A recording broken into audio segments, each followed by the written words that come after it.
All right, guys, so let's get started. So basically, we are done with the material that I want to use for the first exam.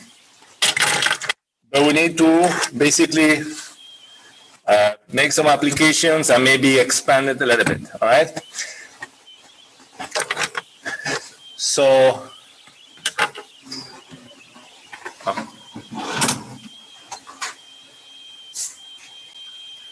as I was saying, all the material is covered, but I need to expand it a little bit more to have some different applications, all right? So let's look at it. So recalling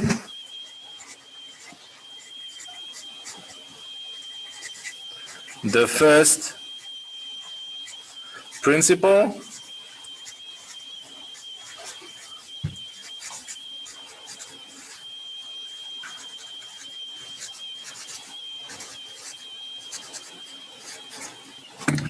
of thermodynamics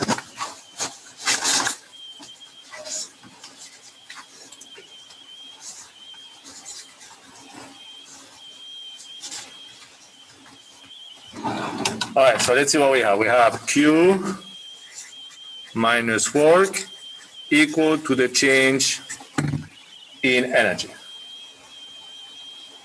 Okay? And we say that the expression for the change of energy is change in kinetic energy plus change in potential energy plus change in internal energy.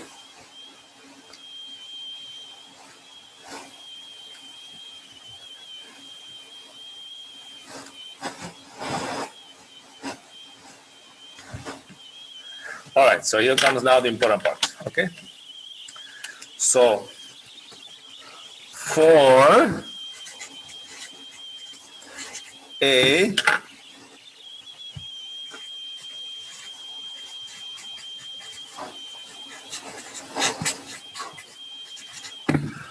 closed system,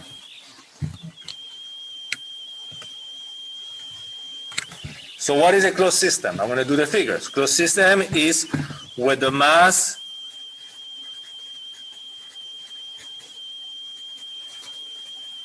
is constant. So the two systems you can have are either, and this is the most common, some type of piston cylinder assembly in which our system is the inside of the piston cylinder assembly and inside the mass of the substance is constant, correct?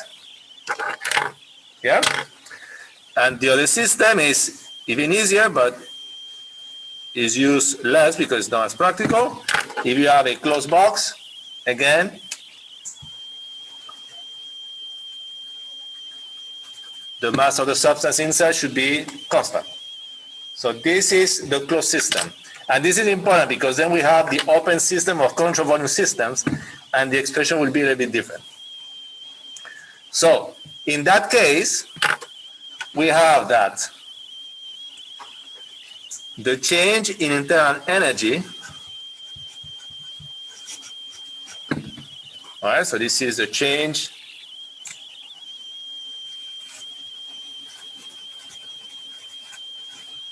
in internal energy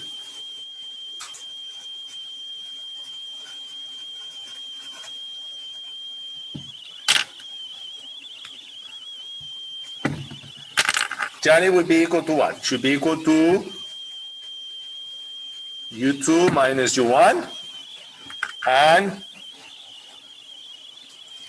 where should we go get these values? We should, theoretically, we should go to get them from the tables, correct? But the first exam, I'm going to try, the first exam is going to be without tables. So what can we do? So for a closed system and for an ideal substance, I will put this is equal, or more or less equal if you want, not 100% equal, to CV T2 minus T1.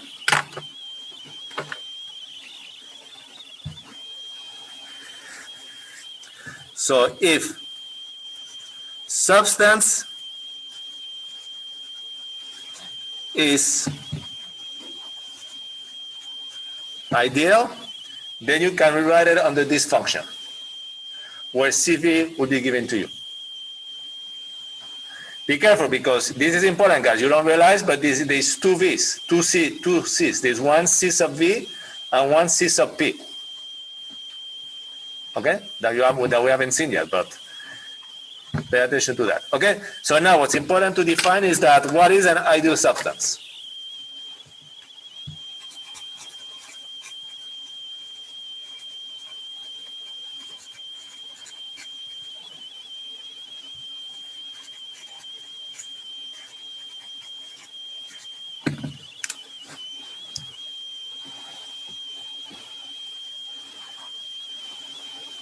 So generally you are familiar with the ideal gases, all right? So that's where it comes from. Ideal substance, ideal gas. What is something unique about the ideal gases? Or what is something unique about most of the gases? Is that they remain always on the same state. Has any one of you see liquid air, solid air? Air is gas no matter what, no? No matter what temperature you put it on, no matter what pressure you put it on, it's always on the same state gas. Yes? Ideal gases that we're not considering before, so we're actually changing that also just the properties of gases. Yeah, so basically it's the same thing. You're going to see now the definition, okay? But yeah, but basically an ideal substance, we can go over there. An ideal substance is defined. It is defined as a substance that remains in the same state. So if it's gas, gas. If it's liquid, liquid. Okay? So what happens if a substance remains on the same state? Is what you just mentioned over here. It is defined as a substance that remains in the same state. If substance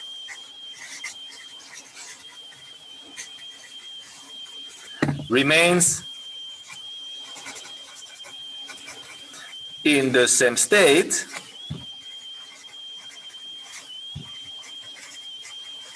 the values of the properties for that substance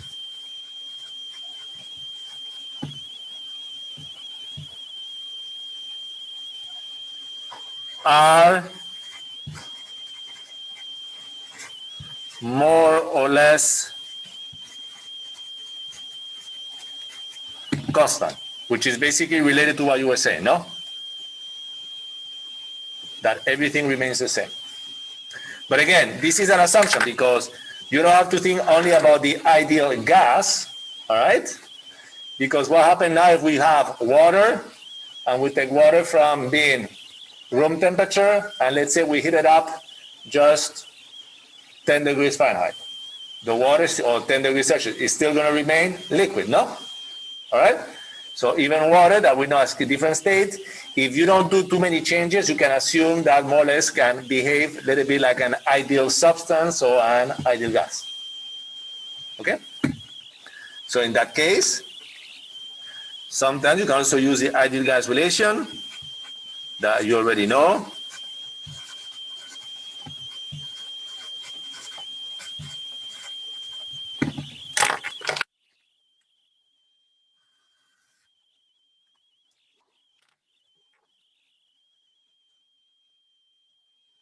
Which is PV equal NR3, and I think in one of the classes I made the division for the other one, no? PV, you see, I think we did this over here, but this is the first day of class, which, remember we always have a problem with the, which one is the R or R bar?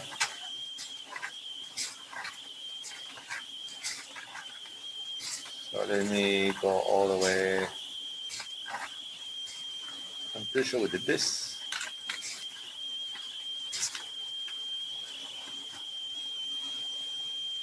Yeah, so we did this. This is the gas constants, or we can write this as PV equal R bar T. And I'm going to say here C notes on page 19. All right. Remember we did some type of similar here when we did the work done by the gases, PV equal RT, and I told you I never sure about which one is the R or the R bar, and we did the derivation, no? For both of them. Where R will be the universal gas constant, and R bar will be the gas constant for that specific gas, which basically is R bar is R divided by the molar mass. Okay, we did that on page 19.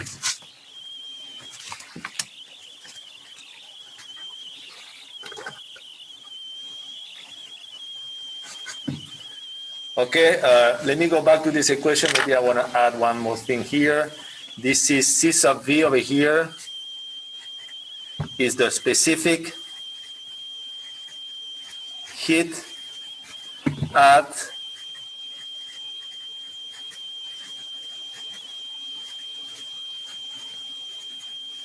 constant volume.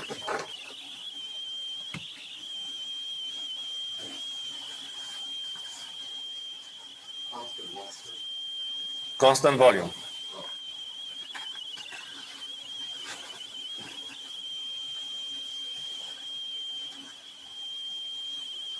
All right, so let's do some problems. All right, guys, so let's do problem 311 from the 8th edition.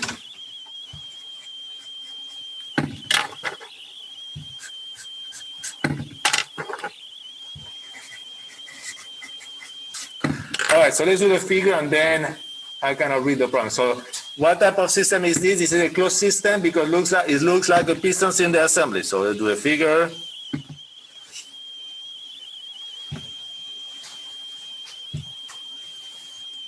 And then I will read the problem statement to see if we need to add anything. So there we go. We have the piston here. There's a paddle wheel inside. There's heat going in here. So I don't know if it's, I'm just going to put 12. Then I'll see if it's positive or negative. I hope he's saying it's going in. This inside the substance is, so this is our system. The substance we're dealing with is air. Says that the work of the paddle wheel here is,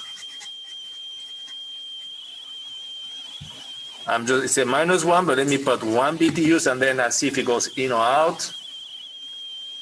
They want to know the work of the piston looks like here. And what do they give us? They say initially P1 is equal to 30 lbf inch square, T1 equal to 540 degree Fahrenheit, and that the initial volume is 4 cubic feet. And we go to a stage 2, where we know that T2 is equal to 20 lbf inch square, and that the final volume is 4.5 cubic feet.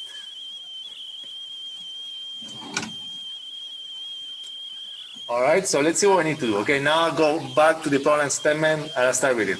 As shown in figure 311, a piston cylinder assembly fitted with a paddle wheel contains air initially at 30, T1 540, V1 4. The air undergoes a process to a final state, P2, blah, blah, blah. Okay. During the process, the paddle wheel transfers energy to the air by work. Okay, so this is energy in, no? Then we say if it's positive or negative. I don't care about the sign. This is going in. So the paddle wheel is for energy, which makes sense.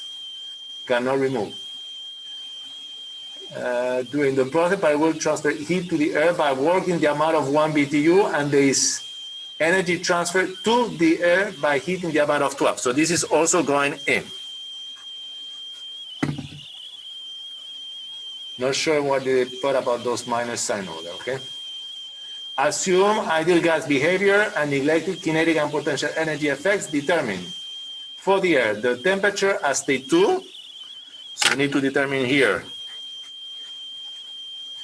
T2. In Rankines, the energy transferred by work from the air to the piston in BTU. So basically the work of the piston.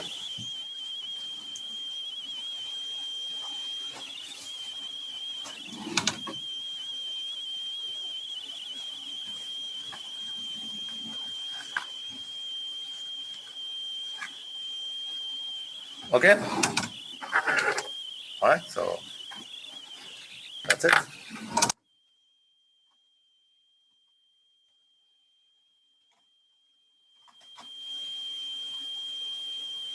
So now how can I disconnect this way? All right. Okay, so let's look over here. We know P, we know T, we know V, no? So what is the ideal gas relation? PV equal nRT, okay? So we can write over here, and here we have P and we have V. So the unknown will be T2, no? So we could say here, using the ideal gas relation,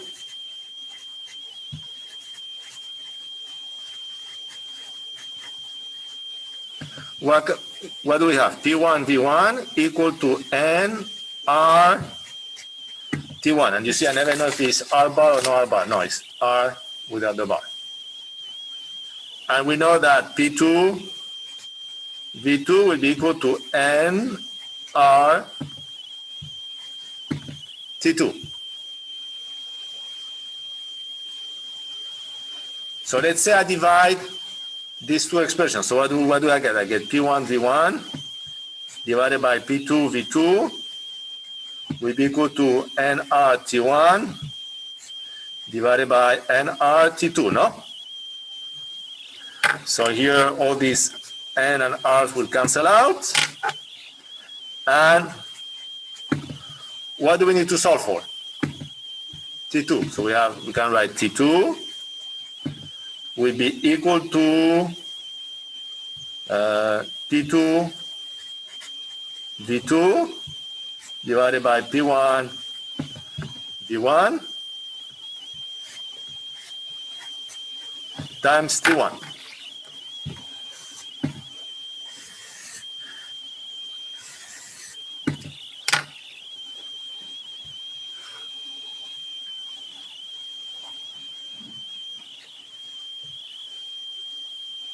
All right. So now I do the numeric. Do I have to care about the units? Or this will cancel out, no? All right. And then we'll have the same units as T1, and that will be it. All right. So if we do the numerical application, we don't have to worry about the units because these units will cancel out this one, and we get the units of function of T1. So numerical application, T2. Even though I have the result today with me, I want you to do the calculation. So it will be, let's see, P2 is 20 times V2, which is 4.5, divided by P1, which is 30, times V1, which is 4, and all this stuff times 540. This will give you the temperature in Fahrenheit.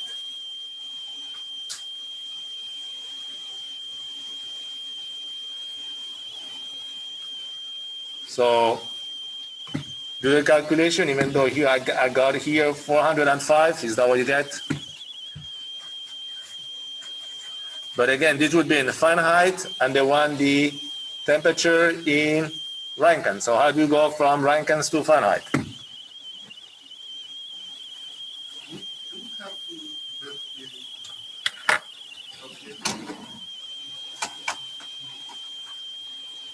So generally it's 459.7. Can we just do 460 more or less? I mean, I don't care about the result. If you want to do 405 plus 459.7, so this will give you what? 864.7, no? You do it that way. And it should be the right answer.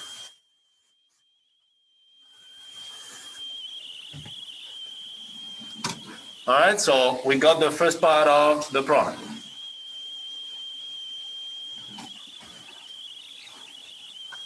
So now we need to do the second part, which is to find the work done by the piston.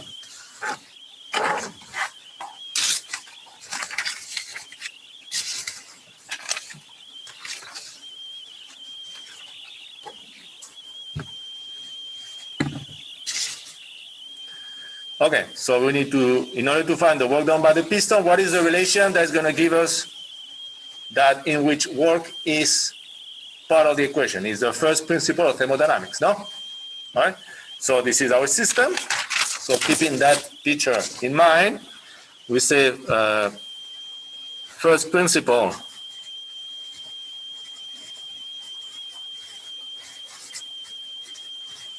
of thermodynamics is heat minus work equal to the change in energy.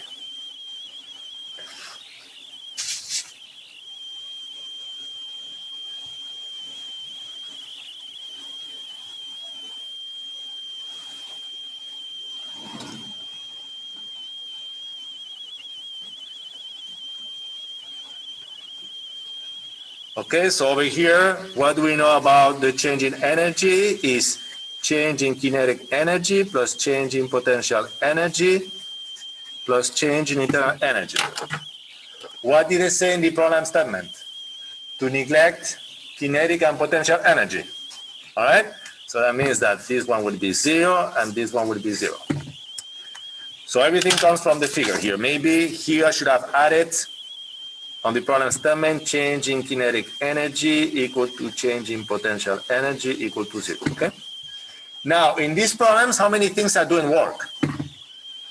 We have work of the paddle wheel, and we have the work of the piston, which is what we need to find. Okay?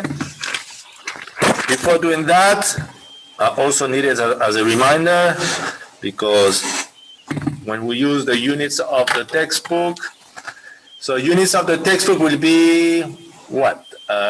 Units of the textbook are work coming out of the system is positive, work going in is negative, and for the heat we have heat going in is positive and heat coming out is negative. No, this is the sign convention of the textbook. It's not the one I like to use, but that's the one we use.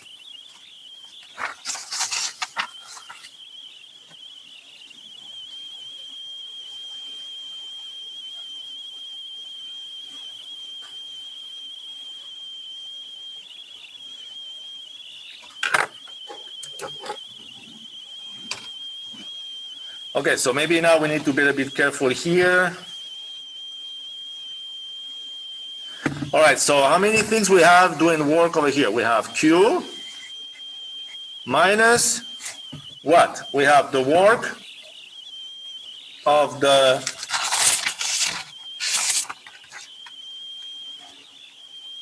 paddle wheel, all right? And then we have the work of the piston, correct?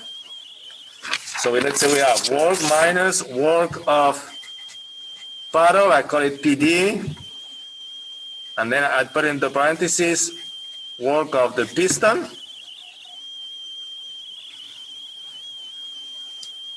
this will be equal to M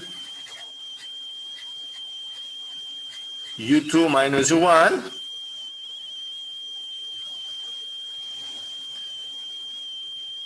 Okay? But with the ideal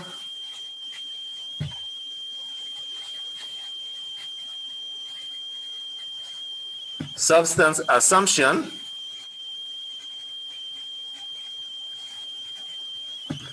what can I write? I can write that Q minus work done by the paddle wheel, P sub D, and then the work done by the piston will be equal to what? M C sub V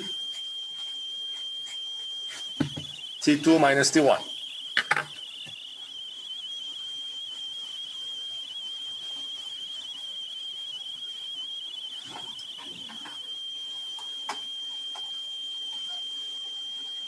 All right, so good question. So maybe it's true if this is M, this should be the lowercase u's because these are per unit mass. Remember that the lowercase u's are the capital U's divided by the mass. It's per unit mass, no?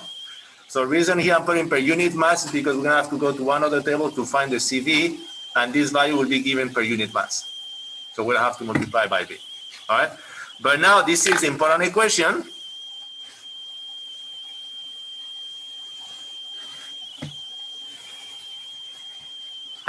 So from this equation, let us solve for the work done by the piston.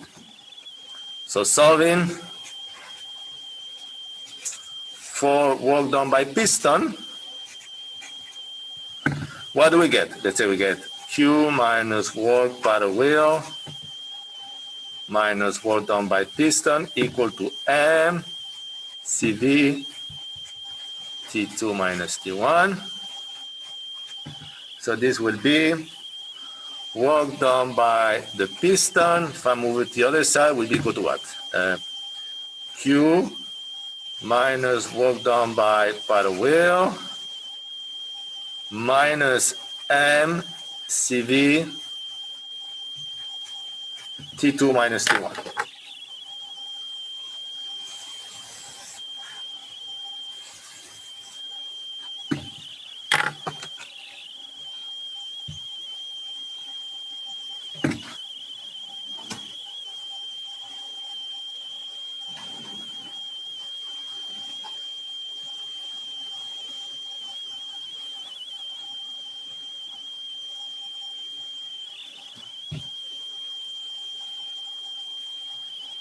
Okay, so what do we know in this equation? In this equation, we already know what is Q. Q will be equal to 12. Work done by the paddle wheel will be equal to 1. So next thing we need to know, we need to find CV, and the mass wasn't given to us, but we can probably find it easily, no? All right? So, Jali, if I give you a problem on the exam, I will give you the CV within the program statement. But in this case, this is a problem of the book. So let's first see how we can get CV. All right? So CV over here, let me just pause so we don't waste. Like I mentioned on exam, I will give you the value of CV, but in this problem, this is English units, this problem, so we need to go to the other one, table A20E, sorry for that. Let me go all the way down, it will change colors, A20E.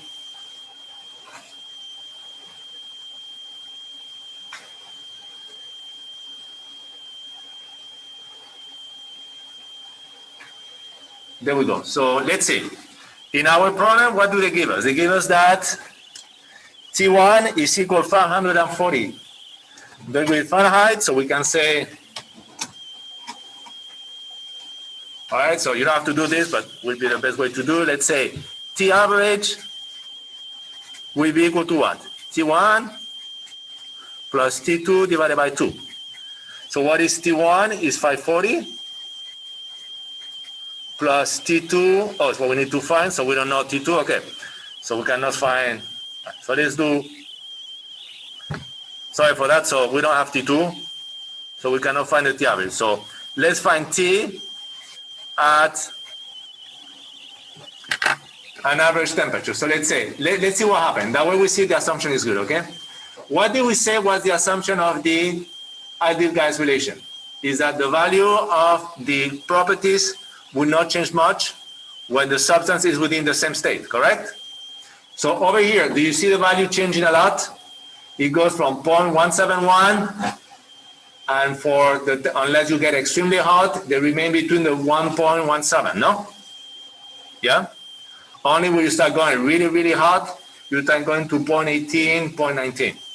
So let's say our assumption in this problem, let's say, since we are here, 0.540, we go from 0.179, let us assume that T2 is going to be, oh, we know T2, we just calculated. Oh, sorry for that, guys. So you see, I'm not paying attention. So what was T2 that we just calculated? 864. So 864.7 divided by 2. So what about if you do that? Give me that value, and you round it off to something that is known, okay? So sorry for that, guys. So what would be that value if you do the average? Are there two different? So 405. So basically, let's say it's about 945. So 950 divided by 2. So 425, 450. So what is the temperature we have over here on the table?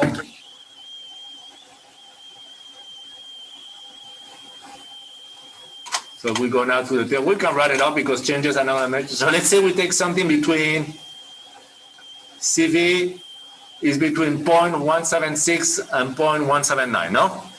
Okay, so let's say we take at T equal, whatever, at T average. So what do we want to put? 0. What about we take, it doesn't matter.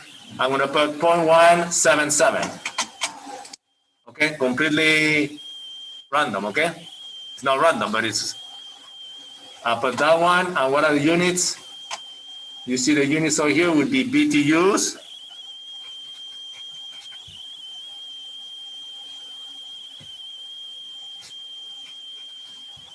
Divided by LB, and is the Rankines multiplying everything? Let's say it's multiplying everything. I don't know if it's under the divided or not. We can check now, but all right, this is what I get. So let's see, what should be units of CV? Should be BTUs.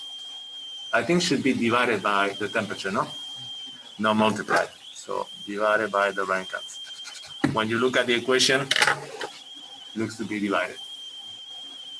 All right, so now we know, so this will be, sorry, again, at T equal this is equal to, I'm not paying attention, to CV. So we have CV equal to 0.177 BTUs LB Rankines. Sorry guys for the presentation, I'm just, all right, so we know this. So we know Q, we know the work done by the paddle wheel, we know CV, what do we need to find? The mass M. To find the mass M, what do we know? I mean, we know everything from the ideal gas relation, no? Yeah, so we could either use this side, state 1, or we could use state 2 to find the mass. So let's use state 1, okay? So using the ideal gas relation, we have what? P1, V1 equal to N R T1. What is the variable that relates this to the mass? What is N? N is the number of moles, no? What is the number of moles equal? Is equal to the mass divided by the molar mass of air. So basically that means that we're going to have P1 V1 equal to M over, so lowercase m divided by capital M R T1. So from here we can solve for M, for the mass, will be equal to P1 V1 times molar mass divided by R T1.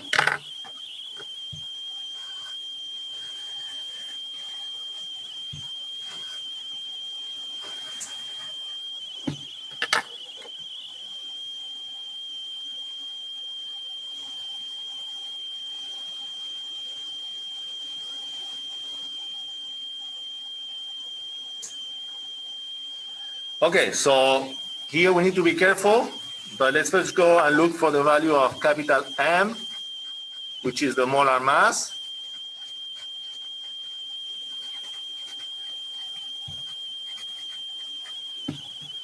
M, I need to do it small here. So if you remember, we had it, I think was the first table. Let me go to up over here. Is it this one? No, specific heats. If I remember, one was the table, the first table.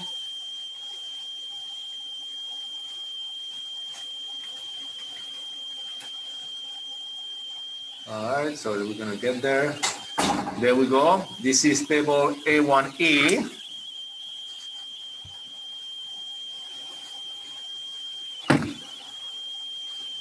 So from table A1E, what is the molar mass of air? 28.97.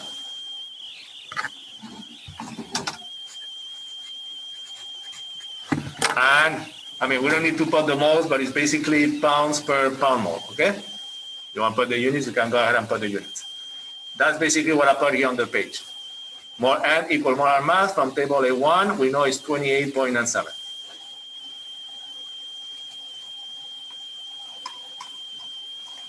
Okay, what is R? R should be given on that page that I gave you with the units, okay? So this time I have it with me, but most of the time I never have that page. I don't have the page. The only thing is I have the solution. But R should be on that page that you can use. Okay, R, which is the gas universal gas constant.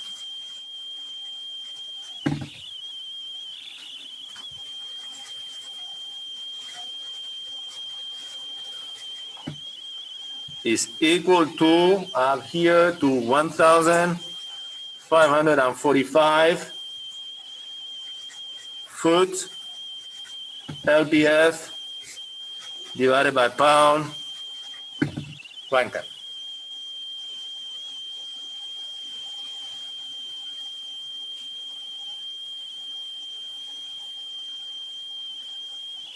Okay, so now let's go back and substitute. So remember we had the equation M equal to P1 V1 times M divided by R T1. Okay? All right, so we need to be careful here because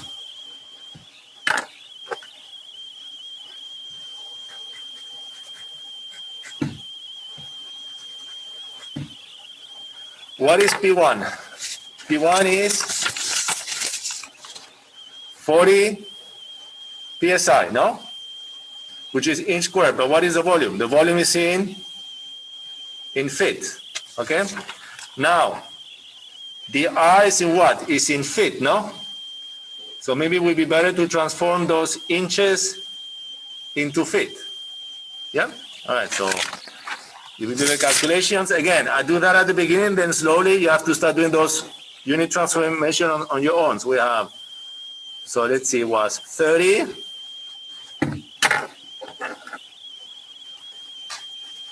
lbf inch squared times V1 is 4 cubic feet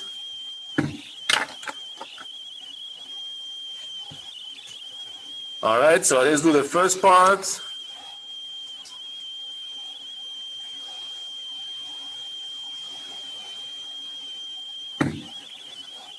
So we do the unit transformation for this one. What are we going to get? We need to transform these inches, so these ones are divided. We should have at the top, so we have 12 inches equal 1 foot, which means 1 foot squared is going to be equal to 12 squared, no? Yeah, so 144. So now we're good with these ones. Now we are dividing this one by R, which is 1,545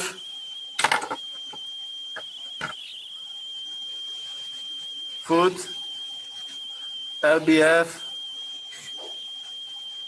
LB, Rankine, and we're multiplying this by T1, where T1 we have it in Fahrenheit, so we need to move the T1.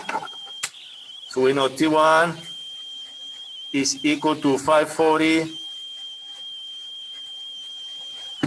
Fahrenheit. If we move it to Rankine, basically is 1,000, no? Or 9,000, or 900, 997. I mean, let's just do it. I like to like 460, okay? Instead of 459.7, if you want, you can go ahead with 459.7, but it makes things easier. So this would be now, can put it here or not, 1,000 Rankines. So let's check what happened with the units. So LBF will cancel with LBF. Then we have this foot. We cancel with this one, will be foot square. This one will cancel with this foot over here square.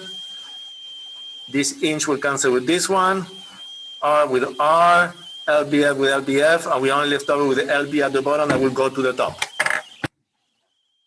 Okay? So here I was forgetting the M, was all the way to the outside, and we said the molar mass is 28.97. Thank you for that, okay? So go ahead and do the calculation.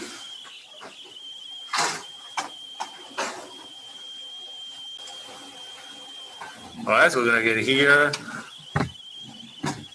0.32, oops. 0.324 pound mass of pallets.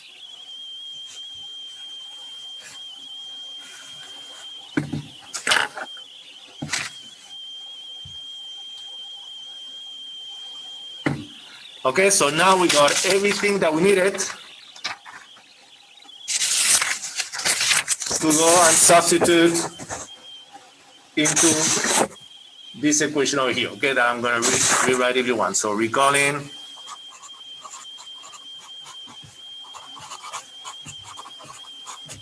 that work done by piston is equal to Q minus work done by the paddle minus M C sub V T2 minus T1.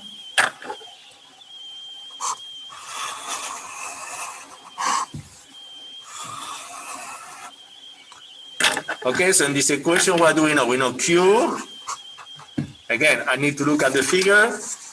Q is equal to 12 BTUs, all right, going in, so that's positive.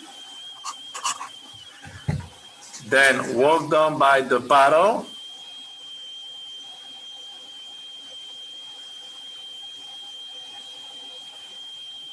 So here we need to be careful because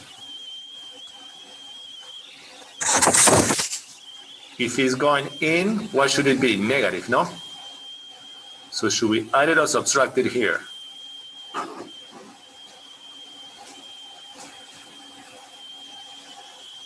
So it's already negative because we already put the negative up front. Okay. So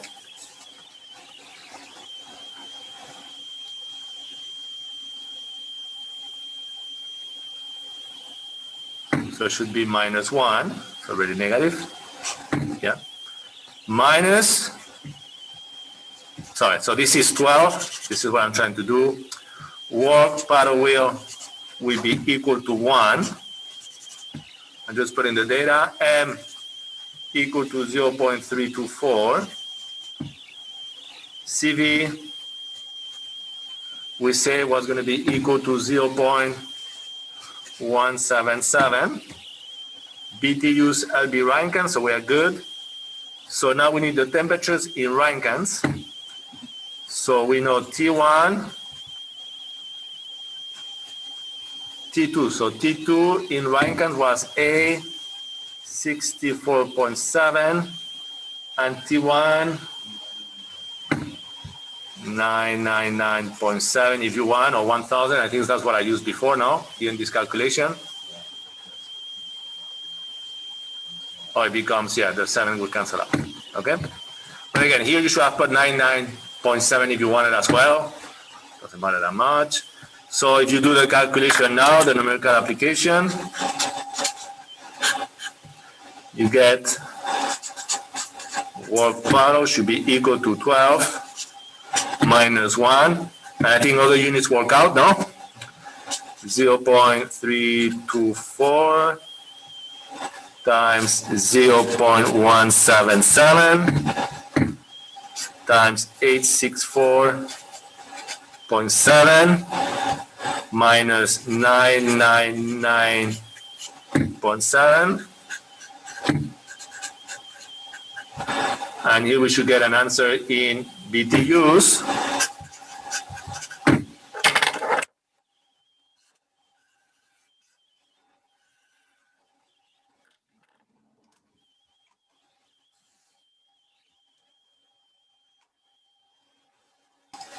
So 18.74.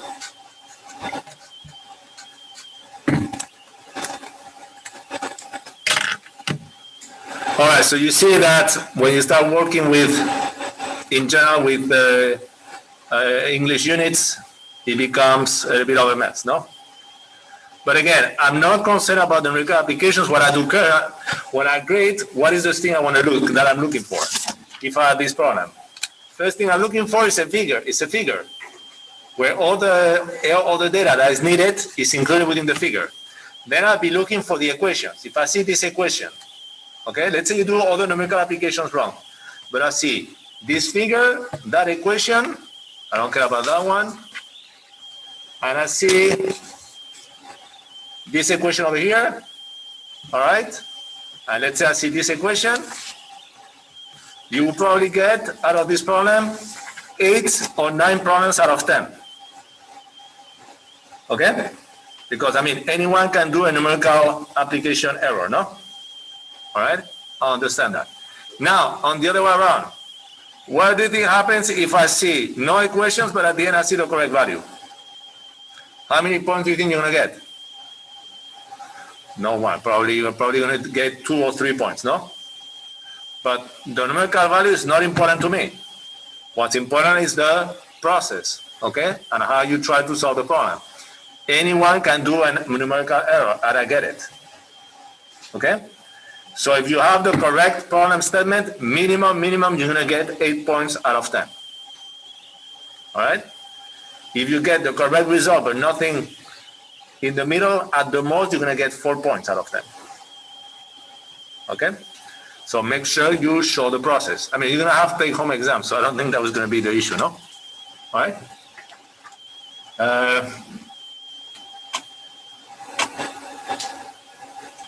We don't have time to do it on the paper, but I will show you the solution and I will post it with the video.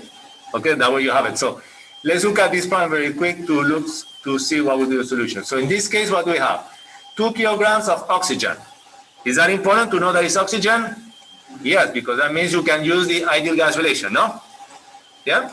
So you have 2 kilograms, then you see this is a piston cylinder assembly, so this is a closed system, all right? Fills the cylinder of a piston cylinder assembly. This is redundant, no? Cylinder of a piston cylinder assembly. The initial volume and pressure are 2 cubic meters, given over here, 1 bar, and they give you the 2 kilograms over here. Okay. Heat transfer to the oxygen occurs at constant pressure until the volume is doubled. Okay, that's very important. Okay, what is something characteristic about a piston? Let's say, I mean, this is what happened here. This is a free piston. This head over here is free to move up and down, no? Yeah? So imagine what would happen which is basically what's happening here. If you heat the gas, it's going to expand. But since this is free to expand, the pressure will be constant, no? So if nobody's acting on the piston, that means that everything that is happening within the piston will happen at constant pressure. Yes? That's what they tell you here. Heat transfer to the oxygen occurs at constant pressure. But they don't really have to tell you that it's happening at constant pressure. You should know that it's happening at constant pressure because this is free to move, no? Yeah?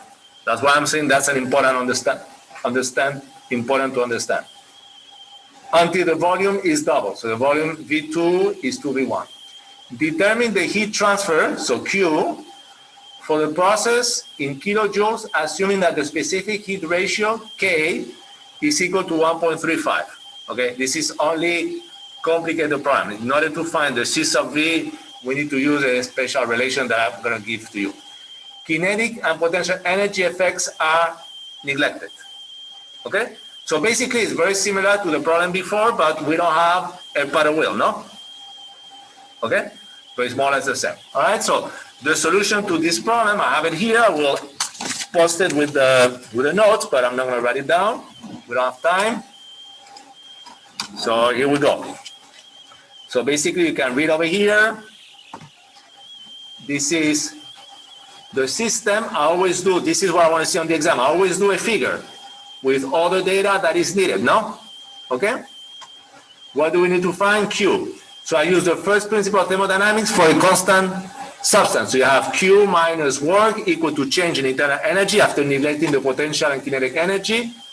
Ideal substance relation, mCV T2 minus T1.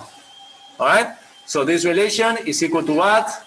Q equal to P V2 minus V1 plus M CV T2 minus T1. I need to find CV. So what is the way to find CV? You could go to the tables, to tell you the truth, and see if you can find it at constant pressure. Probably is the solution, but in this case, they give you the K. So there is a relation that relates the CV and the K by dividing, this is the universal gas constant, divided by the 1.35 minus 1, okay? So this is in, instead of 15,045 in international units, is 8.314 divided by 32, which is the molar mass of oxygen, divided by the 1.35, which is given to us, minus 1, give us a CV value of 0.742, okay? This equation, I will give them to you probably next class, okay? We derive all the relations, these three relations. That are very simple. So then, basically, we just do the numerical substitution, but we don't know the T's. Do we know the T's? No. Okay, looks like we don't know the T's. So we have the 200, we know this, we need T2 and T1. Okay, we don't know T2 and T1, but we know this, we know P and we know V. We know P and we know V, no? What is the ideal gas relation? PV equal nRT. So that means we can find a relation between the temperature and the pressure volume, which is probably what I'm doing here, using the ideal gas relation, PV equal nRT. That means that T equal PV divided by nR. All right? So once you do really one divided by the other one, all these nRs will cancel out, and you will only have that, oh, I could have done it that way to tell the truth. I don't know why I did it this way. It would have been smarter. Yeah. So basically, you do the calculations now. For T1, T2, you find T1 equal to 384.89, and T1 equal to 384.89, T2 equal to 769.74. You go back to the equation here, you substitute, and you find that Q is equal to 771.41. Basically similar to the previous problem, no? Okay? So I will add this problem to the notes, but I'm not going to cover more in detail. It's just we did not have time to do it, to write it down. So that will be it for today, guys.